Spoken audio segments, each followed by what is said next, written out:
Voilà, donc en fait ici, avec tout ce qu'on voit, vous devriez être plus à l'aise même si on vous fournit des documents qui, au niveau des couleurs, sont un peu pourris. Vous n'aurez plus trop peur de les prendre et vous saurez comment attaquer en fait. On va parler ici d'un autre problème dans le dossier redéployer gamme dynamique que vous avez sur le serveur. Redéployer gamme dynamique. Alors on va commencer par des images grises, notamment celle qui s'appelle Aerial View. Voilà. Je n'ai jamais testé sur ces images, je les ai récupérées rapidement tout à l'heure, mais ça devrait marcher. Donc qu'est-ce qu'on remarque? On a clairement un problème de gamme dynamique dans cette image. C'est-à-dire que, comme toute image numérique, elle peut contenir des pixels noirs et blancs et toute la gamme qui est entre les deux. Mais on dirait qu'elle ne profite pas vraiment de la situation, elle n'utilise pas vraiment toutes les possibilités numériques, toutes les valeurs qu'elle pourrait prendre. Alors je vais mettre un calque de réglage de type niveau par-dessus. Et on va s'intéresser à l'histogramme qui est là. L'histogramme, qui apparaît quand on est en train de modifier le réglage niveau, donc, indique les quantités de pixels qui se trouvent dans l'image. Et on remarque que pour les pixels les plus blancs, il n'y en a pas vraiment dans l'image. Les pixels les plus sombres, il y en a, mais très très peu. Et donc je vais resserrer ça. Je vais prendre l'indicateur blanc et indiquer que les informations qui actuellement sont gris clair, comme ça, c'est comme ça qu'il faut regarder, les informations qui sont là, les petites piques qui sont actuellement gris clair, vont devenir blancs. Ensuite, je vais déplacer cet indicateur-là et je vais dire que les informations qui sont actuellement gris foncé vont devenir noires. Voilà. Je coche et je décoche la case en face du réglage. Et on voit qu'on a déjà réglé un petit problème. C'est vrai qu'on perd du détail dans les arbres, par exemple. Et dans les parties foncées, on perd du détail. Bon, peut-être que je ne suis pas obligé d'aller mettre l'indicateur noir aussi à droite que ça. Voilà. Et dernière chose, l'intensité des tons moyens, c'est l'indicateur gris.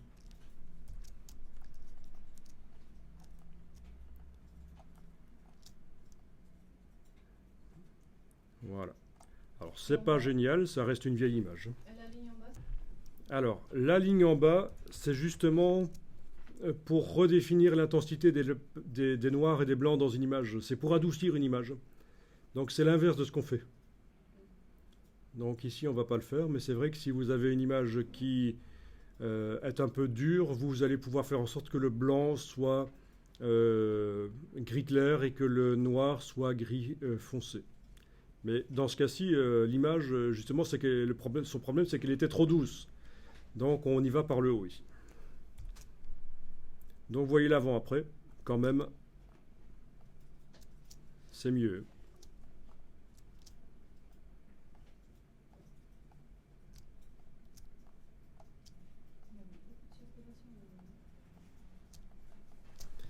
Alors, qu'est-ce qu'on a d'autre comme image ici?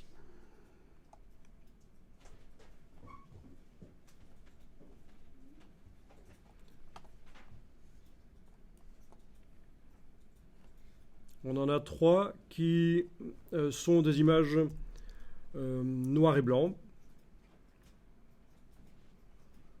qui ont des problèmes similaires. Maintenant, elles ont été scannées en couleur, mais vous pouvez très bien enlever la couleur en faisant image, mode, niveau de gris. Bon, petite astuce pour que l'image grise soit de meilleure qualité, je fais image mode 16 bits par couche, puis image mode niveau de gris. Ok, supprimé. Donc image mode 16 bits par couche, puis image mode niveau de gris. Comme ça, j'obtiens une image niveau de gris avec 32 000 niveaux de niveau de gris au lieu de 256. Il y a plus de matière à travailler. Ce qu'on vient de voir, c'est la notion de profondeur de pixels. La notion de profondeur de pixels. Et je ne vais pas m'attarder là-dessus ici. C'est informatique, en fait. Je vous montre simplement une chaîne que j'ai déjà montrée à certains parmi vous. Une chaîne YouTube intéressante qui vous donne les bases en images numériques. Donc, normalement, je pourrais, en un jour, vous expliquer tout le contenu de cette chaîne rapidement. Mais en fait, ils ont fait plein de vidéos. Et pour les trouver, en fait, il faut taper simplement youtube.com/idicotv. Alors, c'est très important de comprendre les images numériques et les bases des images numériques. Notamment, ici, il vous explique comment, c'est quoi la différence entre la taille d'une image, la définition d'une image et la résolution d'une image. C'est pas la même chose. Et il vous explique ça avec des petits schémas, des descriptions, des petits schémas. Et alors, ils en ont d'autres, justement, sur la profondeur de pixels.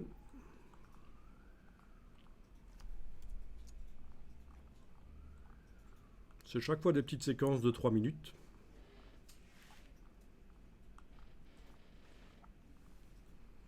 Bon. Ce qu'on vient de faire ici, c'est ce qu'ils expliquent là. Répartir la gamme des tons d'une image.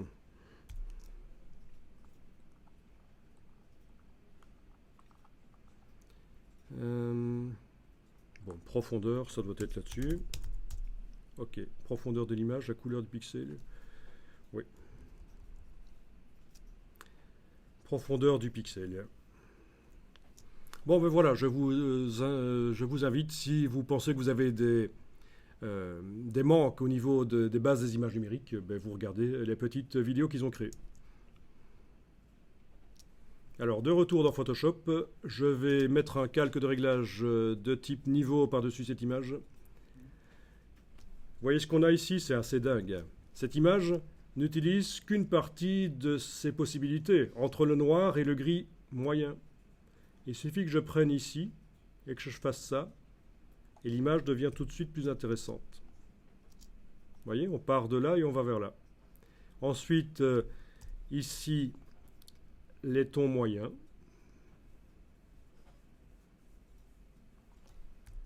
Voilà.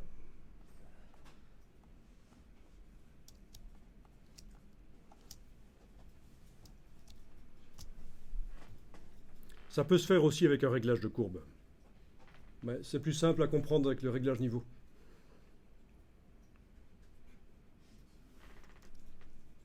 Et puis le réglage niveau vous montre l'histogramme.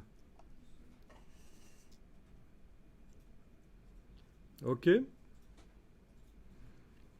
y a aussi dans le menu fenêtre une palette histogramme qui vous montre l'histogramme en temps réel, l'histogramme de l'image. Donc c'est-à-dire que si je remets le réglage à ce qu'il était juste avant, voilà comme ça, ben vous voyez que l'histogramme actuel de l'image, non corrigé, ben ça ressemble à ça. Mais dès que je vais corriger l'image, l'histogramme en temps réel va changer. On va voir que progressivement, les informations s'étendent. Vous voyez sur la gauche là, progressivement, elles s'étendent pour occuper toutes les possibilités. Voilà. Et puis, définition des tons moyens. Et alors, vous avez typiquement un histogramme avec des trous, une espèce de peigne. C'est typique quand on part d'une image qui a peu de niveau de gris et qu'on commence à étendre, en fait. Ça veut dire que, bon, ben, il y a des limitations au niveau de la capture à l'origine, la capture de la photo. Ce n'est pas une capture professionnelle de la photo, c'est peut-être quelqu'un qui a fait un bête scan de la photo un peu n'importe comment et qui l'a mise sur le web. Donc, il ne faut pas s'inquiéter. Quand vous avez des histogrammes en paint comme ça, c'est typique de photos qui ont peu de niveau de gris. Ça veut dire qu'il y a normalement, euh, bon, on va dire, 256 niveaux de gris possibles au moins. Mais en réalité, il y en a peut-être que 128 ou 100 dans cette image.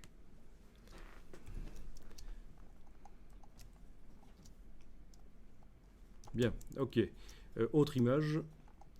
Voilà. Ok, elle est en PNG et mon Mac est prévu pour ouvrir le PNG dans le logiciel aperçu. Bon, c'est pas grave, je vais demander sur le Mac de lire les informations sur cette image, indiquer que les images PNG doivent être ouvertes avec Photoshop CC 2014. Hein? Photoshop CC 2014, on a dit. Voilà, je modifie tout modifié. Donc, tous les documents PNG désormais vont s'ouvrir avec Photoshop quand je double-clique sur eux. Bon, vous connaissiez sans doute l'astuce. Hein? C'est lire les informations, hein, commande I sur un fichier, indiquer avec quoi on veut l'ouvrir, et ensuite dire qu'on veut que toutes les images similaires, même extension, s'ouvrent avec Photoshop CC 2014. Vous avez la même chose sur Windows, présenté un peu différemment bien entendu, mais le principe est le même. C'est ce qu'on appelle le réglage du logiciel créateur. Ok.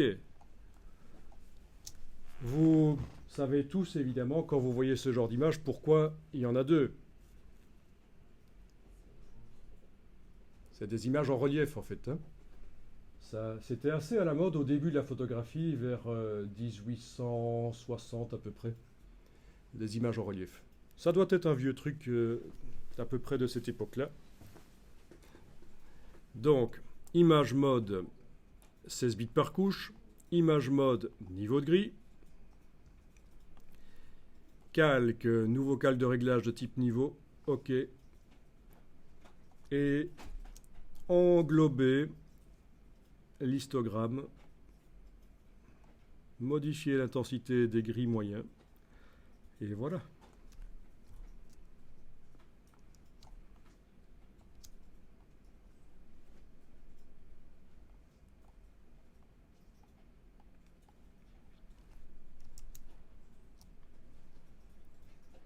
Bon, celle-là, même principe, je ne vais même pas le faire.